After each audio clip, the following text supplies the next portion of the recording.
Hey there, it's Vicki Howell here to show you how to do the S2KP decrease, which is a double decrease that does not slant. It goes straight up and down, and you can see it here in my convert scarf that I designed for Yarnier.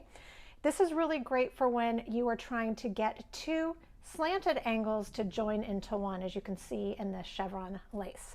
So to do this stitch, all you need to do is slip 2 stitches together knitwise. You're doing that so the stitches will twist. So you can take your needle, insert it in the left hand stitches, both of them at the same time, and slide that over to your right hand needle. Then you want to knit one, and then from there you want to take the 2 stitches that you slipped to begin with and pass them over the one that you just knit, and that is it. So you've decreased 2 stitches. Let me show you a different way to do it. You can also slip 2 stitches one at a time.